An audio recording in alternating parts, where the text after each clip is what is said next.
ഇന്നേ ഈ വീഡിയോയ്ക്ക് വോയിസ് കൊടുക്കാനിരിക്കുമ്പോൾ ഒരുമാതിരി തകർന്ന് തരിപ്പണമായിട്ടിരിക്കുകയാണ്. എന്താണ് കാരണമെന്നുള്ളത് തിരിച്ചറിയാൻ പറ്റാത്ത വിധം ഒരു തകർച്ച. ഞാൻ അങ്ങനെ അത് ഓർത്തിരുന്നാൽ ചിലപ്പോൾ രാവിലത്തേക്ക് ഹൃദയം പൊട്ടി ഞാൻ മരിച്ചു പോവും.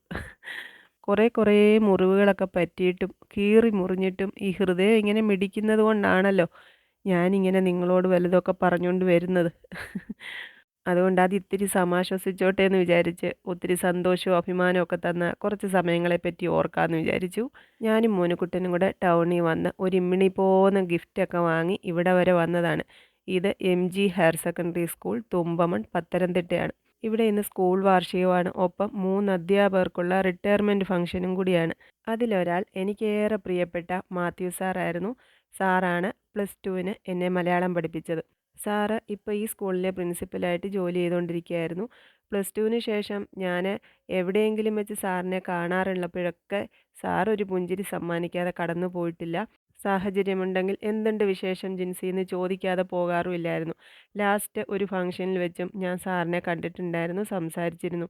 പക്ഷേ റിട്ടയർമെൻറ്റിന് ക്ഷണിച്ചുകൊണ്ട് സാറിൻ്റെ കോൾ വന്നപ്പോൾ ശരിക്കും എനിക്ക് അന്നത്തെ ദിവസം ഒരുപാട് സന്തോഷവും അതിലേറെ ആത്മാഭിമാനവും തോന്നി. കാരണം എന്താ വെച്ചാൽ അങ്ങനെ ക്ഷണിക്കാൻ തക്ക പോലെ ഒരു മികച്ച വിദ്യാർത്ഥിനിയൊന്നും ആയിരുന്നില്ല ഞാൻ. എൻ്റെ എഴുത്തുകളെയൊക്കെ പ്രോത്സാഹിപ്പിച്ചതും സ്റ്റുഡൻറ് എഡിറ്റർ എന്നുള്ള പോസ്റ്റ് നൽകി സ്കൂൾ മാഗസിനിൽ എൻ്റെ ഫോട്ടോ വരാനും ഒക്കെ കാരണമായത് മാത്യു സാറായിരുന്നു. മലയാളത്തിനോട് അന്നും ഇന്നും ഇഷ്ടക്കൂടുതലാണെങ്കിൽ തന്നെയും അന്ന് നല്ല മാർക്കൊക്കെ വാങ്ങിക്കാൻ കാരണം മാത്യു സാറിനോടുള്ള സ്നേഹവും ബഹുമാനവും കൊണ്ട് തന്നെയാണ്. പക്ഷേ എന്തോ എവിടെയോ ഒരു പാകപ്പിഴ സംഭവിച്ചു പോയി. വിദ്യാഭ്യാസം കൊണ്ട് ഒന്നും ആവാൻ കഴിഞ്ഞില്ല. പക്ഷേ സാറിൻ്റെ ജീവിതത്തിലെ ഏറ്റവും പ്രധാനപ്പെട്ട ആ ദിവസത്തിൽ ഈ വിദ്യാർത്ഥിനിയെ ഓർത്തു ക്ഷണിച്ചു. എന്നെ സംബന്ധിച്ച് എൻ്റെ ജീവിതത്തിലെ ഏറ്റവും വലിയ അവാർഡ് തന്നെയായിരുന്നു അത് കേട്ടോ. ആ സന്തോഷത്തിന് എന്തായാലും ദൈവത്തോട് നന്ദി പറയണമല്ലോ. സ്കൂളിൽ നിന്നിറങ്ങിയാൽ തൊട്ടു മുമ്പിൽ തുമ്പമൺ പള്ളിയാണ്. അവിടെ കയറി പ്രാർത്ഥിച്ചു. ഇനിയിപ്പോൾ സന്തോഷത്തോടെ വീട്ടിലോട്ട് പോവാം.